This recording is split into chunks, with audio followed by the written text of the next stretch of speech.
बेटा हमारा next question है, find equation of tangent to the curve at points where the curve cuts the X axis. ठीक है बेटा, बेटा ये हमारे पास एक कर्व की इक्वेशन है।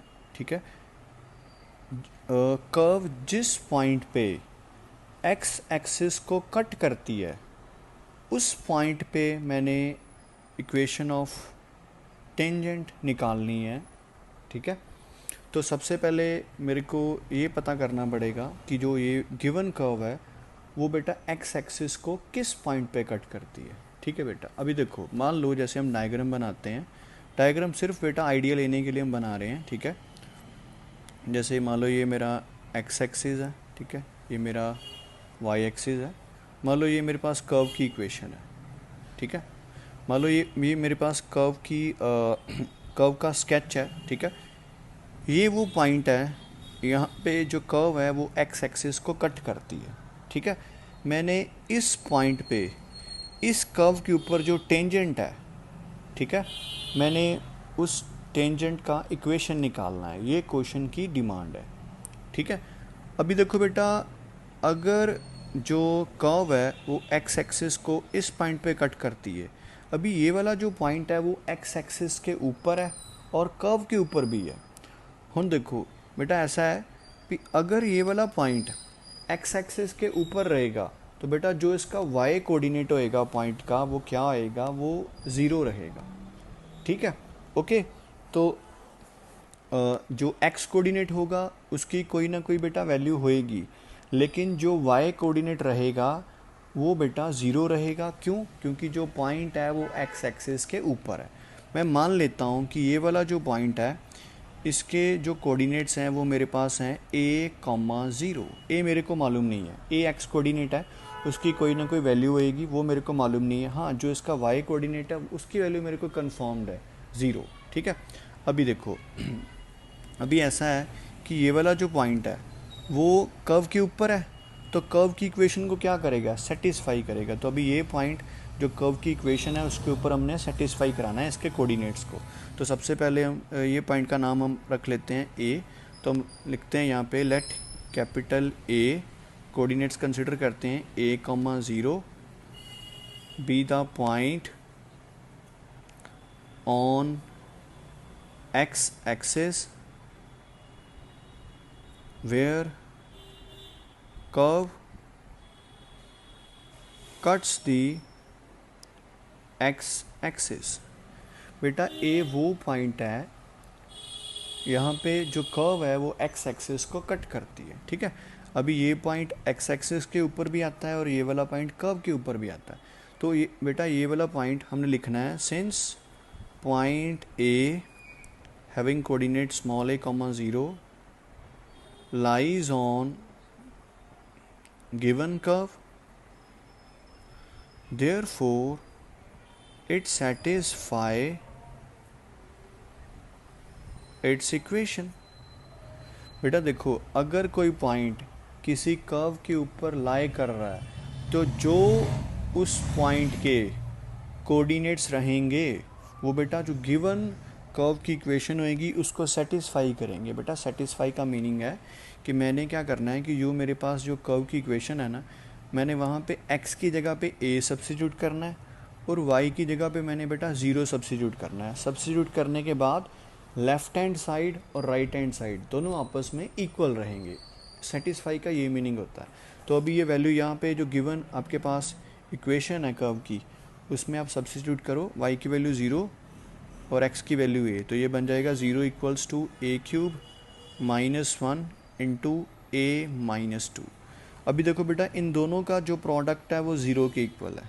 ठीक है बेटा, ओके, तो ऐसा है कि एक बार मैंने a-2 को इक्वल्स टू 0 कर देना है और एक बार मैंने a³ -1 को इक्वल्स टू 0 कर देना है। ठीक है, ओके, अभी देखो यहाँ से बेटा मेरे पास a की वैल्यू आएगी 2, a³ किसके इक्वल आएगा 1 के। बेटा इधर क्यूब है, उधर जाके क्या बन जाएगा क्यूब रूट, तो बेटा 1 का जो क्यूब रूट रहेगा वो 1 ही रहेगा। ठीक है, तो a की बेटा मेरे पास दो वैल्यूज़ आई हैं, एक है मेरे पास 1 और एक है मेरे पास 2। इसका मतलब है कि जो हमारी गिवन कर्व है वो बेटा एक्स एक्सिस को एक पॉइंट पे कट नहीं करती, वो 2 पॉइंट्स पे कट करती है।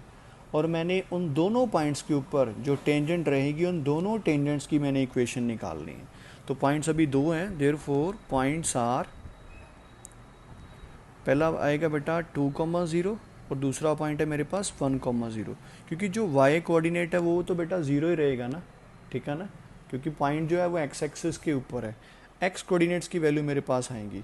तो अभी 2 पॉइंट हैं, पहले मैंने इस पॉइंट पे जो टेंजेंट है उसकी इक्वेशन निकालनी है, फिर बेटा मैंने जो इस पॉइंट पे टेंजेंट है उसकी इक्वेशन निकालनी है। अभी दोनों टेंजेंट अलग अलग हैं, तो बेटा दोनों के जो स्लोप्स रहेंगे वो भी अलग अलग ही रहेंगे, ठीक है।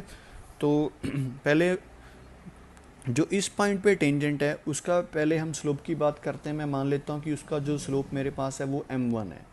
Let m1 be the slope of tangent at point 2,0। अभी बेटा जो m1 है उसकी वैल्यू किसके इक्वल आएगी, dy/dx। बेटा x की जगह पे मैं लिखूंगा 2 और y की जगह पे बेटा मैं लिखूंगा 0, ठीक है, ओके। तो पहले जो इस पॉइंट पे टेंजेंट रहेगी पहले मैं बेटा उसकी इक्वेशन निकालता हूँ, ठीक है। तो सबसे पहले स्लोप निकालते हैं। तो बेटा देखो मेरे पास y की वैल्यू क्या है, मेरे पास y की वैल्यू है x³ -1 इंटू एक्स माइनस 2। तो बेटा इसको डिफ्रेंशिएट करते हैं, ये आ जाएगा dy/dx।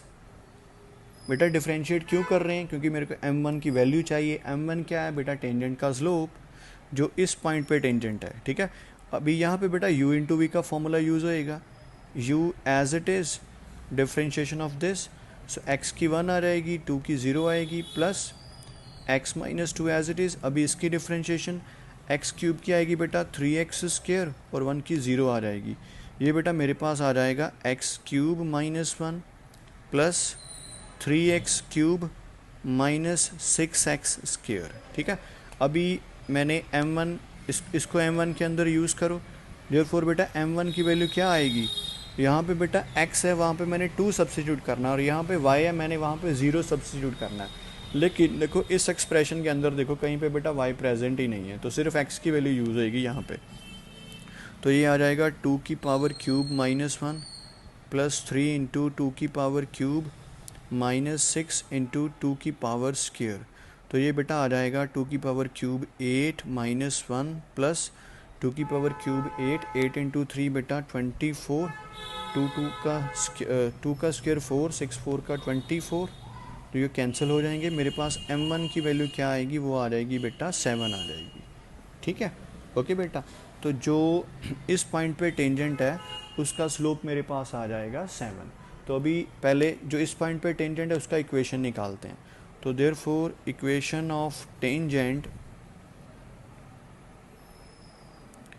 एट पॉइंट 2,0, उसका इक्वेशन क्या रहेगा बेटा, देखो ये बेटा मेरा x0 है, ये y0 है। अभी फार्मूला होता है y माइनस y0 की वैल्यू 0 है, इक्वल्स टू m। यहाँ पे मैं m नहीं कंसिडर कर रहा, m1 कंसिडर कर रहा हूँ, तो उसकी वैल्यू 7 है मेरे पास। साथ में आएगा x माइनस x0 की वैल्यू बेटा मेरे पास 2 है। तो जो फर्स्ट वाला इस पॉइंट पे टेंजेंट रहेगा ये उसका इक्वेशन है, ठीक है। अभी इसी तरह से जो सेकेंड पॉइंट है उस पर मैंने टेंजेंट की इक्वेशन निकाल ली, ठीक है बेटा। वो नेक्स्ट में आगे निकालता हूँ बेटा, ओके।